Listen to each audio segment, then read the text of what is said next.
YouTube, how's it going? The Goat House is back. We got a lot of grades to go over. Free agency signings, we've been doing grades like crazy. There's about 5 videos already out.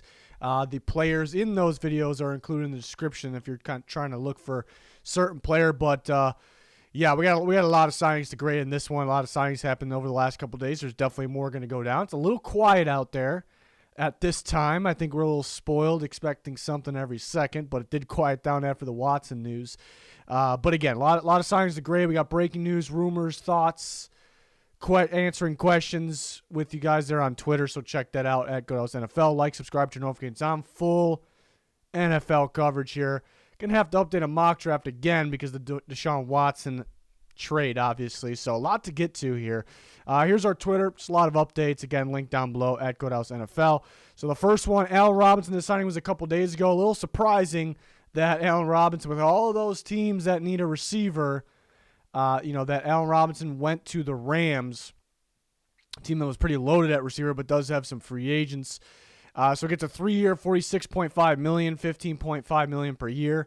I thought he would get a little bit more, anywhere between the 16 to 18 range, 16 to 17 and a half, so maybe a little bit less. Crazy to think the Rams didn't really have like a true contested catch outside receiver before, and they won the Super Bowl. So now they add Allen Robinson, and he's got Stafford throwing to him, a quarterback he hasn't really had thrown to him. Definitely hasn't had thrown to him yet. I like this from the Rams. I'm going to give them an A for this one. I like that, they missed out on Von Miller. They just weren't spending that amount of money. And I think so many teams just, all right, we missed out on our pass rusher. All right, let's go get it. Let's look at the pool of pass rushers. Which guy can we throw some money at?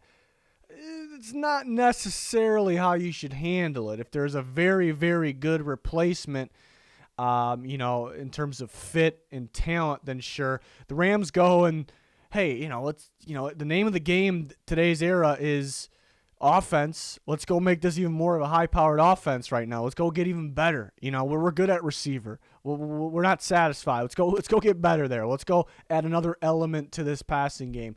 I love that thinking. I really do. So, and it's a big reason why they won the Super Bowl last year, because they think outside the box. They're not afraid to get better, and you got to respect it. You definitely got to respect it. So I'll give them an A on this one. Sure, it's a lot of money for a receiver. Did they really need a receiver? No, but they get better with it still. So, yeah, I'll give the Rams an A there. Next up, Tyler Conklin signed with the Jets a few days ago. 3-year, $21 million.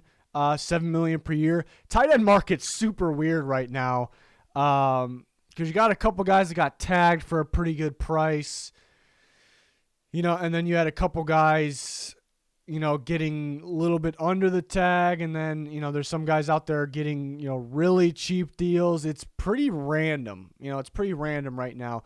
Conklin's a big time upside guy. I thought he had a really good year catching the ball.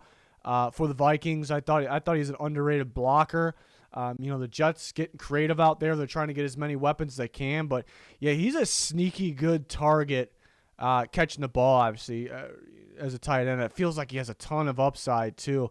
He wasn't, featured a whole lot. They did have Irv Smith, and he was injured last year. I think they could have used Conklin even more, though. It's a tricky one. It's a tricky one because of tight end market. It's like, Did he get under? Because he has more upside than some guys that got tag money. But there's some guys that are probably better getting cheaper at the same time. So it's the tight end signings are just all over the place right now. I really like his upside.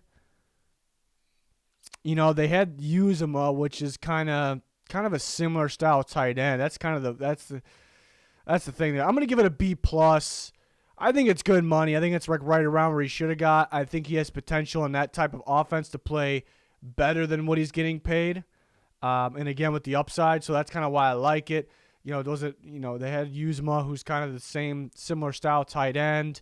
Should they have been throwing their money at a better pass rusher? We'll talk about Jacob Martin they signed, later in this video. Should they have, I guess you could talk about what they should have done and could have done. But I do like Conklin's upside. It's an interesting one. It's definitely an interesting one how they'll use those two tight ends.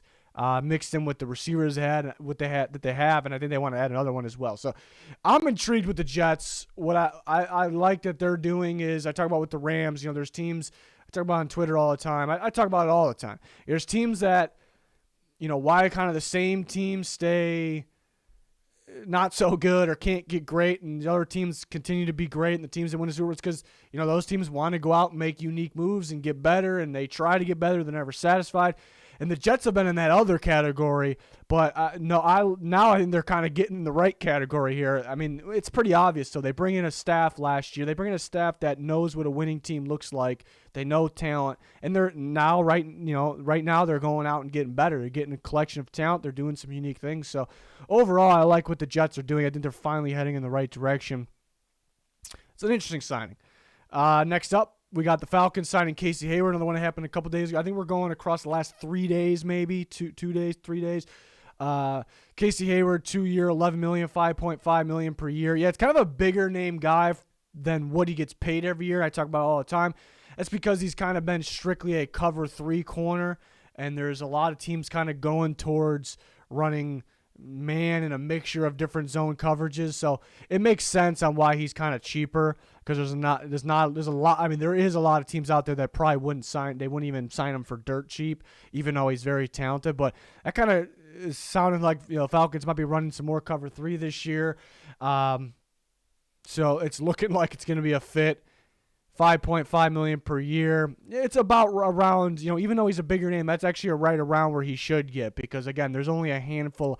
Really, you can count on one hand probably on the teams that would have signed him. Even though he's good, it's all about fit out there, especially when you're talking about corners and what coverages you're trying to run. So, pair him with A.J. Terrell. They did sign Isaiah Oliver back. I did not get the numbers on that one. But getting a veteran corner in there, it's pretty solid. We'll go B+. I like that they kind of got a need out of the way right now as well. We'll see how much Hayward has left in the tank. But yeah, it was kind of getting, liking the idea of maybe them pairing another very young top tier corner with AJ Terrell. Still possible. We'll give the Falcons a B+ for that one. The Chiefs signed Juju SmithSchuster, and all of a sudden you hear the base value of the deal. It's a 1-year, $3 million deal. The max value is 10.5, and if he stays healthy, I'd imagine he gets those incentives because if he's healthy, he's very talented to be very productive. So it could end up being a 1-year, 10.5. So base value 1 year, 3, either one. Even if base value is 1 year, 10.5, I'm giving this one an A+. This is one of my favorite. This actually might be my favorite signing of free agency. I love this Darius Smith to the Ravens one, as you tell by that great video. By old, I mean a couple days old. And then he decided that he's not going to the Ravens. He didn't sign the contract. So I think this is my favorite one. I talked about it. I kept predicting Juju to the Chiefs, and I kept talking about how they need a slot receiver pretty badly. Because teams are pretty much just dropping more guys in coverage, and they're double up Tyreek and Travis Kelce, and nobody else could get open to help them out. And then that's kind of when the Chiefs' offense didn't really feel like the Chiefs' offense. So if they just added a really good slot receiver, because Hill's mainly outside, Kelce, he does his thing, can line up anywhere. And Juju's kind of that lengthy slot receiver, and we saw him get a lot better a couple years ago, and then kind of Big Ben declined, and Juju started getting hurt, and I think people forgot about how talented Juju was. I think if he's healthy, he's going to dominate in the slot. He could have more yards than Tyreek Hill. I think Tyreek Hill's the better receiver, but he could actually have more yards than him, be more productive. It's the key is staying healthy, but I can't believe how cheap this is. I know people are looking at the rest of the AFC West, and this team got a quarterback, this team got Davante Adams and Chandler Jones, and the Chargers got a bunch of players, and the quarterback being Russell Wilson and the Broncos. I don't think people realize how significant this one signing is for the Chiefs. It changes everything on how you defend the Chiefs. So it's absolutely massive, I think. It's absolutely massive. So I love the fit. I love the need. And they kind of have been ignoring this type of need for a little bit. Well, they tried to get Juju or others last year as well. I think it's big time for the Chiefs. So that's probably my favorite signing of free agency so far. just such a cheap deal too. Honestly, I wish it was more years and more expensive. I honestly wish that because I think it's just such a good fit, and I think they'll do some damage there. But it's just such a great deal there for the Chiefs and such a good fit.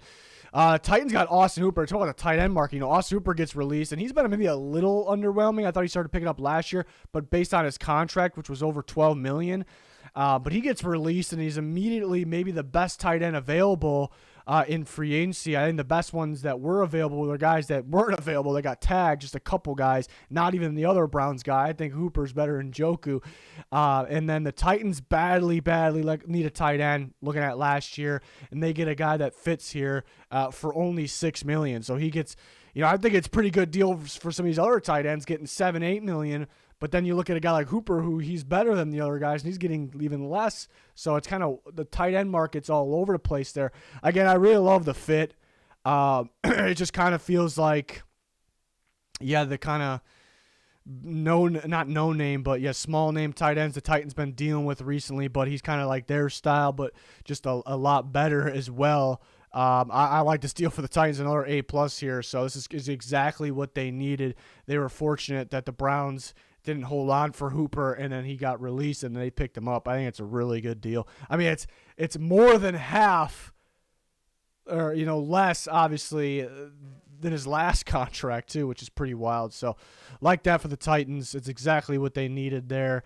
But they've been a little quiet, but that was pretty big. The Ravens got Michael Pierce back. We could have pictured him in the Ravens jersey, but I like to picture where they just came from. He's with Minnesota. Michael Pierce, the nose tackle, again, who formerly played for the Ravens. 3 years, $16.5 million, $5.5 million per year. Yeah, it's an interesting one because Michael Pierce was really good with the Ravens, showed a lot of upside. He goes to the Vikings. He opts out of the first season. Was their big signing, he opts out, and then this year he comes back, and I mean he's a big boy because he's a nose tackle, but it felt like he came back, and it felt like he was a little more out. He was out of shape, and then he got injured, and then barely played. Didn't look fully right. Looked okay when he played, so that's why it's a tough one to grade here. Where is he kind of going to get back to where he was when he was on the Ravens?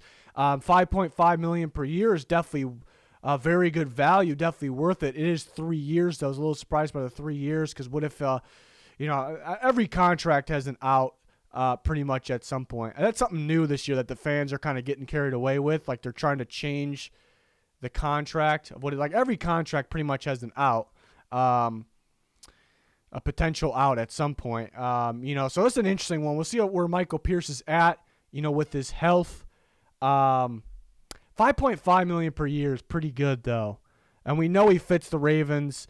Him and Brandon Williams kind of played with each other, but they're also kind of like if you just wanted to put one nose tackle in there, you could just use one. Brandon Williams, a free agent. We'll give it a B+. We'll see where Michael Pierce is at in terms of his health and can he play a whole season and will the 3 years, will he make it to 3 years? But he's young still and he's talented, if he's, in the right shape there. So we'll give it a B+.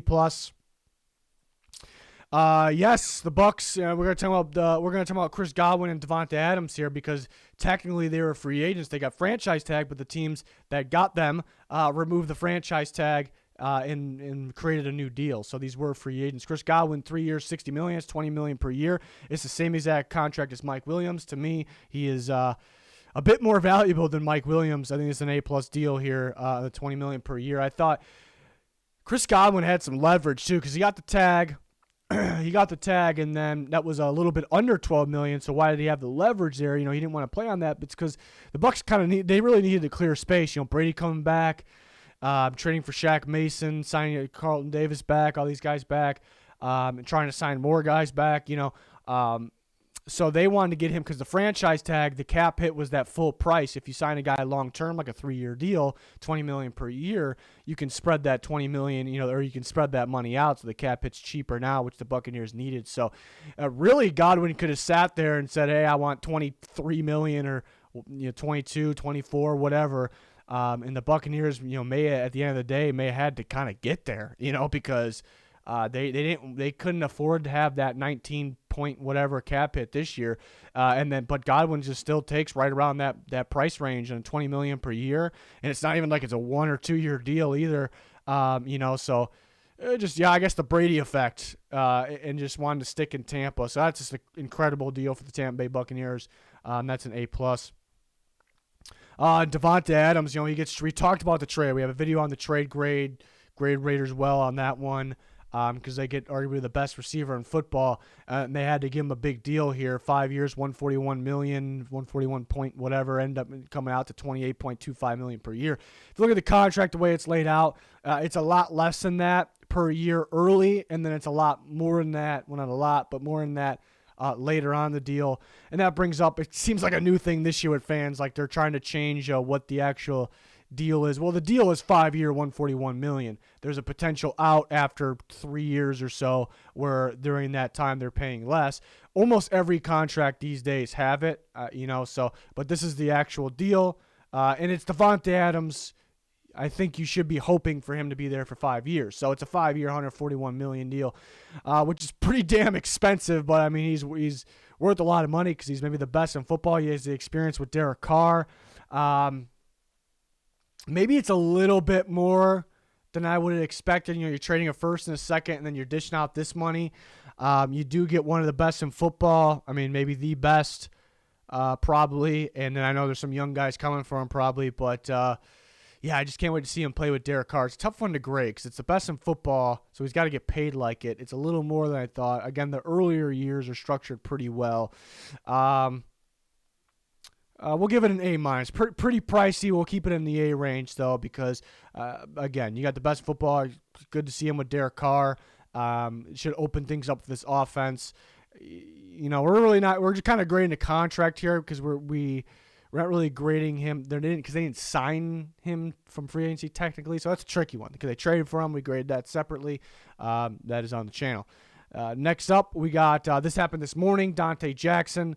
Went back to the Panthers, 3 year, $35.1 million, $11.7 million per year. It's a very interesting one because the Panthers, they had Dante Jackson for a bit. I mean, he's coming off his rookie contract. They've had him for a bit, and then they draft J.C. Horn. So it's J.C. Horn and Dante Jackson looking pretty good. And then they trade for C.J. Henderson. That's kind of a future guy there. So that's getting interesting. J.C. Horn and C.J. Henderson pairing for the future, and they trade for Stephon Gilmore for cheap, and thinking, do they re-sign him? And they're kind of keeping their options open. Maybe they move on from Dante Jackson. It was kind of the thinking at that point. So then we get to, and they still have J.C. Horn and C.J. Henderson. Gilmore's still sitting out there, but they choose to re-sign Dante Jackson, who sat there for a little bit. So maybe a little surprising, but he's been with the Panthers. He's been with them when they were running more cover 3 there. He's been with them when they were running more cover 1, so I guess we know he's a fit there. It's interesting with the price range too, because going into free agency, I probably would have predicted him to get, he got 11.7. Yeah, probably around 12.5 maybe, 12 to 12.5. So in that range, a little less. And then you start seeing the top tier. I keep talking about this at the corners. The top tier guys are getting paid less than expected. So maybe a guy like Dante Jackson, maybe his value goes down. But then some guys kind of in his tier, I actually think he's better than them. They started getting paid more than expected. But then he started sitting around a little bit. So maybe his value is dropping. Darius Williams gets less than expected then, which I think he's more in his range. I think Darius Williams probably a little bit better, but I think he's better than guys like Reed and Ward. So the corner market is all over the place right now. I think it's a pretty good price range, though, there for him. $11.7 million, 3 years. So it'll probably be him and J.C. Horn. They have C.J. Henderson as well. Don't have to draft one with their first round pick if they don't want to. Tough one to grade here because the cornerback market's just really. I like Dante Jackson. I like his experience with the Panthers and with multiple different coverages because they've been switching up a little bit. They kind of geared more towards man coverage this past year. I think bringing J.C. Horn was a big part of that. I like their deal. We'll give it an A. I like Dante Jackson. I still think he has some upside. They needed to keep somebody. They needed to keep Jackson or Gilmore. They really did, and they did that. They kept Jackson, so I like that. We'll give that an A. I think he's an underrated corner there. This is a weird one here with the Eagles and Fletcher Cox because they released him and they signed him back, but very complicated situation with the release. I think they're making a post-June 1st cut, but the way his contract was structured, it's like how much do they actually clear? It feels like they clear very little now, but it's a weird structure on how they actually can get money back either during the year or next year. It's very strange. I'm usually on top of the cap stuff. This one confused me a little bit. And then it was a little confusing how they signed him back for $14 million on 1 year. So at the end of the day, are they going to be spending more money this year and then maybe clearing in the future? That sounds about right. Really, the Eagles were towards the bottom of the NFL in future cap space, actually.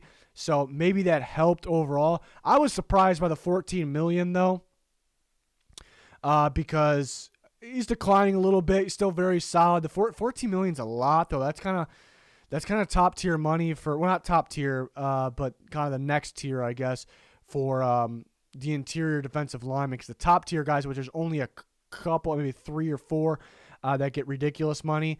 But this was more expensive. I don't really love this, too, because, again, big piece of Philadelphia. He's very good still. Surprised by the $14 million. But they got a number of guys in the interior as well. They've been drafting pretty well, adding some guys.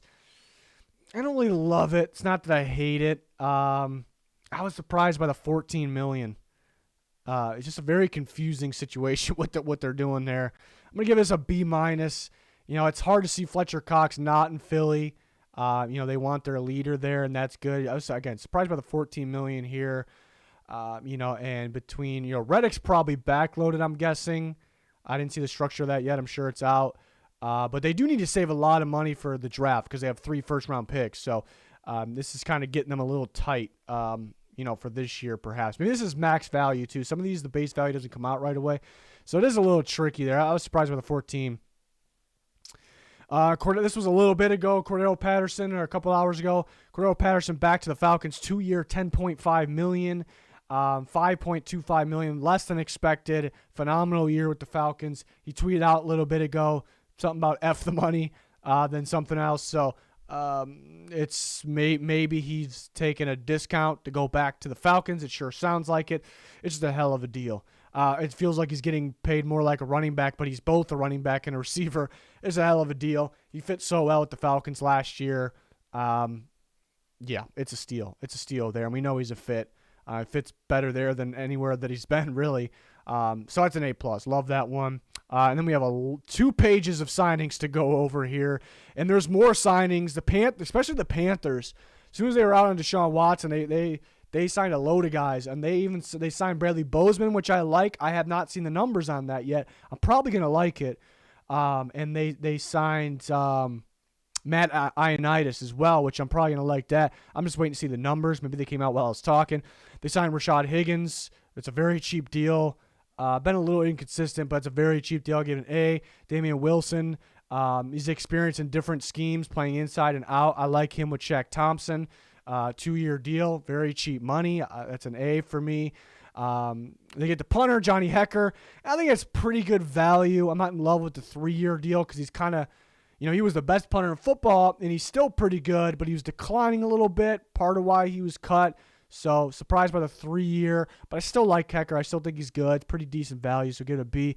Steelers go Ahkello Witherspoon. I give an A+ for this one. I always liked Witherspoon. Coming out of Colorado, I liked him. He struggled a little bit early on, but he was getting some playing time early on. Most of the time, corners take a bit to develop. And the Steelers traded for him for next to nothing. I like that deal for Indy. I thought he looked pretty good for them this year, and they get him for $4 million per year. I like that. I like that. A+.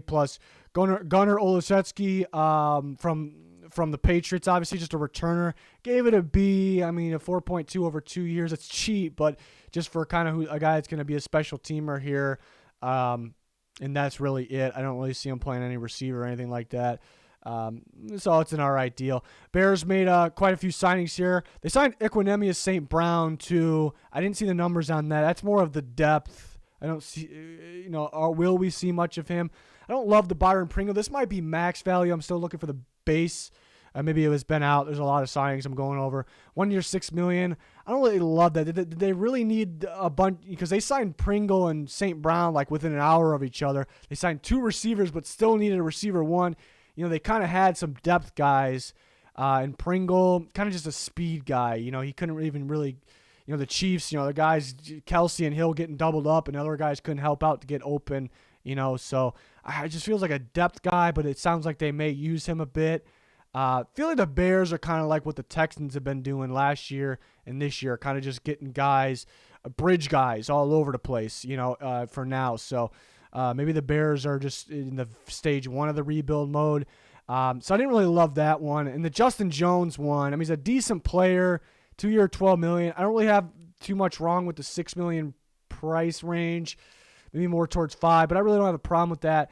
My problem is, they get Ogunjobi, who is probably not in the NFL, but in terms of free agents, probably the tier 1 of 3 technique defensive tackles, which is a defensive tackle that you rely on to get a little bit more pass rush. They're going to play a hair outside the guard.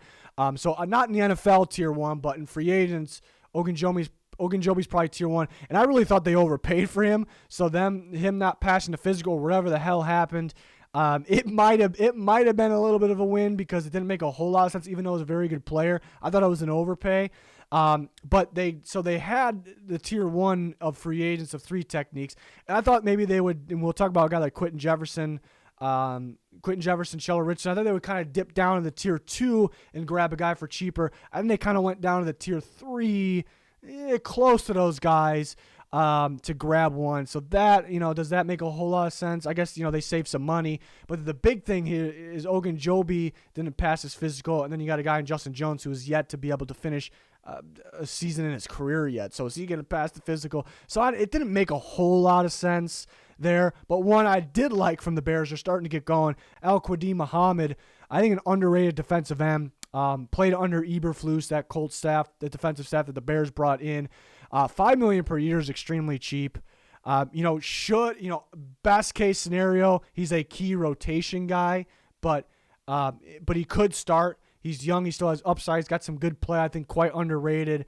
$5 million per year is a pretty good deal. I like that it's more than a year or two, so I gave that one an A+. So the Bears, again, like I said, I think they were kind of like what the Texans are doing the last couple years, kind of all over the place a little bit and kind of just getting some bridge guys with some upside that, hey, maybe we can sign them a little longer if they work out.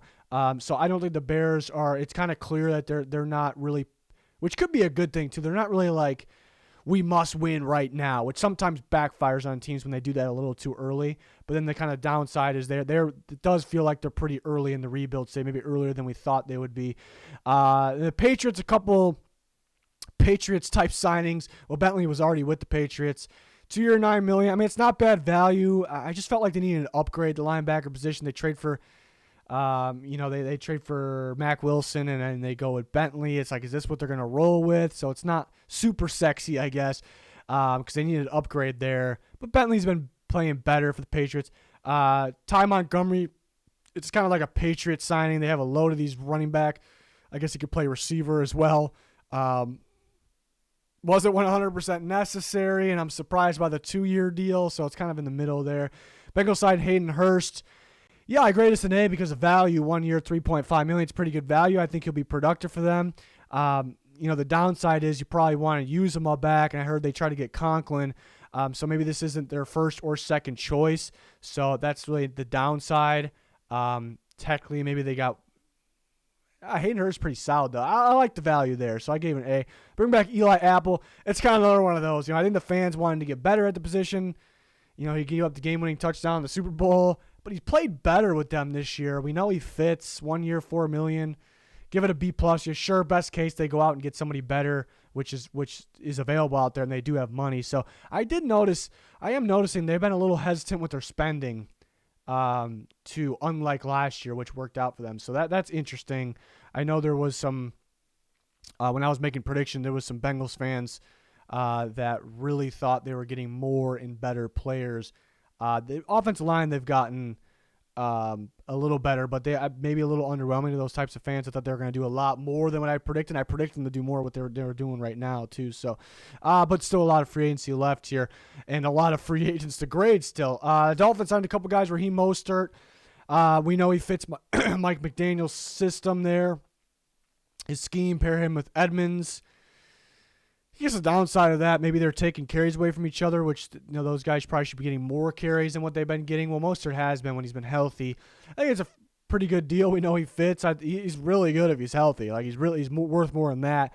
And I heard the Niners are really trying to sign him back, so it's kind of hard to believe that they're going cheaper in that.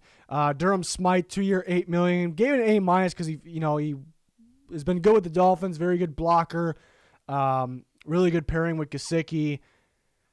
It's tough. The tight end market makes grading all these tough because $4 million. Hooper only got $2 more million. They probably should be separated a little more, but as doesn't change, it's a pretty good deal, and he fits the Dolphins. A+ for Eagles getting Anthony Harris back. Surprised he only got $2.5 million. Was surprised by his deal last year. It's a pretty solid free safety. They got Boston Scott back as well. Very, very cheap. He's worked out with the Eagles. Kind of been clutch for them in certain moments as well. So gave that an A. Some more Texans type signings for the Texans. Jalen Reeves-Maybin. Kind of a tackling machine. Nothing special of a linebacker. 2-year, $7.5. I was surprised they gave him 2-year, not 1 year. It's an okay signing. Royce Freeman, it's very, very cheap. I just don't understand adding all these running backs that really aren't running back. I just really don't understand. It just feels like, they think they're going to get a compensatory pick out of some of these. They're not out of this one. It's weird what the Texans are doing. A couple good signings from the Broncos. Tom Compton, 1 year, 2.25. Interesting one because Compton, 2.25 for an offensive lineman experience. That feels like an A+ in that range. I'm curious what they're going to do with him because he has experience at right tackle and guard, which is good. I don't love him at right tackle. I like him at guard. We'll see what they do with him. Another thing is he was with Shanahan offense with the Falcons and the 49ers. That's where he kind of looked better than when he was with the Vikings a little bit. He looked really, really bad with the Vikings. So it's like more of a Shanahan thing. So a little bit of a mystery. You got a guy with experience that's played both two positions, kind of cheap. I gave it an A-. It's an interesting one.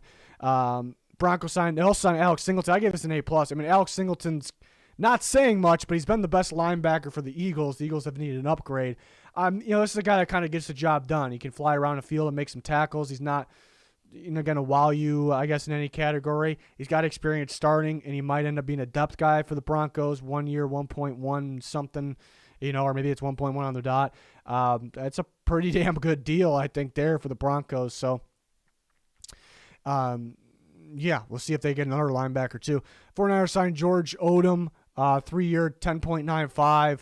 He's a very good special teamer, but what I like is when the Colts were getting really beat up at safety and he had to come in. I thought he played fairly well. So this is a guy that could play safety for you too, on top of being a very good special teamer, proven.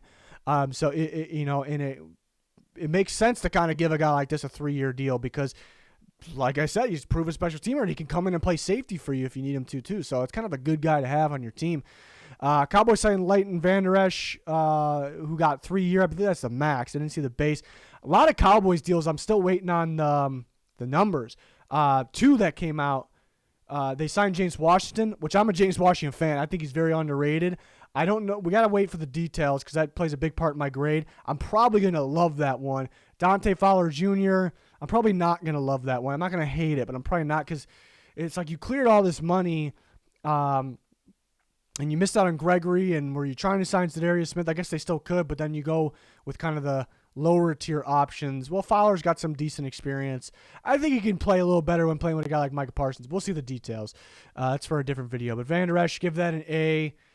Felt like they're going to move on and get somebody better, but I mean, it's a really cheap deal here. And the Jets signed Jacob Martin, which is a pretty good value deal for the Jets. A 3-year, $13.5, pretty good value. They kind of wanted a linebacker that can a pass rusher that could stand up a little bit, something different from the other side of the ball, which is good.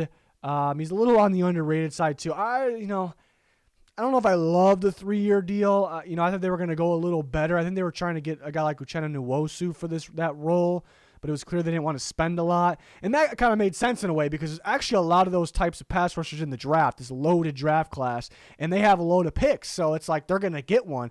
But they go get a guy, and if they would have signed Martin to like a 1-year deal, it would still have made sense to draft one. And then, okay, we're gonna go with that guy, the younger guy. That's probably going to be better. But the 3-year deal, So I don't know. It's pretty good value at the same time. They're looking for this type of player. He's a little on the underrated side, so I gave it a B.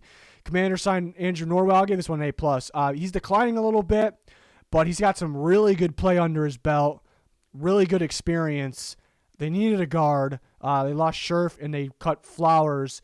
2-year, $10 million, $5 million per year. That's just a hell of a deal there for the Commanders. So I gave that an A+.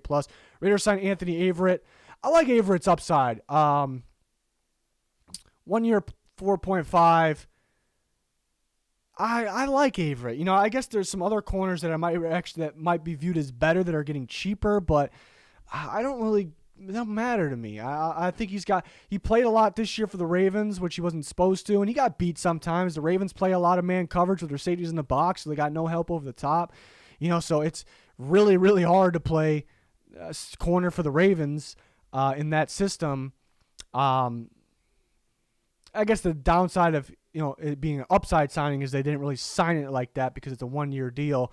I think he's a shot to be better than Rock Ya-Sin, really. So for them, who they traded for, and they have Trayvon Mullen, who I like his upside. So I like Averett. You know, people might not look at this one as a great one, and it is only 1 year. We'll see. Seahawks signed Quinton Jefferson, 2-year, $9.5 million. I like Quinton Jefferson. He's been a very underrated player since his last year at Seattle. People went unnoticed how great he played for Seattle that year. He played every position across the defensive line. Actually, every single position. They put him at the edge. They put him at 3 technique. They put him over the guard at D tackle. They played him in the nose area as well. He was fantastic. Then he went to the Bills. I love that signing because of what he just did with the Seahawks. The Bills didn't really use him right. They ended up moving on from him, and he played fairly well for the Raiders. But go back to where you fit. Who knows how to use you? I think Jefferson's an underrated player. 2-year, $9.5 million is pretty cheap as well. That's an A+ for the Seahawks. You know, kind of a very underrated, under the radar player there, in my opinion. So hopefully he kind of gets back to playing where he did with Seattle last year, which was only a few years ago. Was very good for them. Very good for them. So that is a load of signings, and there's probably more going on right now. The Packers re-signed Rasul Douglas. That just happened. Yeah, so there's a lot going on right now. I just realized I'm on my end screen just talking, just rambling. But we got a bunch of these videos already out, so check them out. Recent videos. We got trade grade video. We had a mock draft go out, but we got to update that again because the Watson trade. We had a lot on the channel, though. Check it out. Enjoy us. Like, subscribe, turn notifications on. Follow us on Twitter for live updates. It's going to do it. Thanks for watching. Goodbye.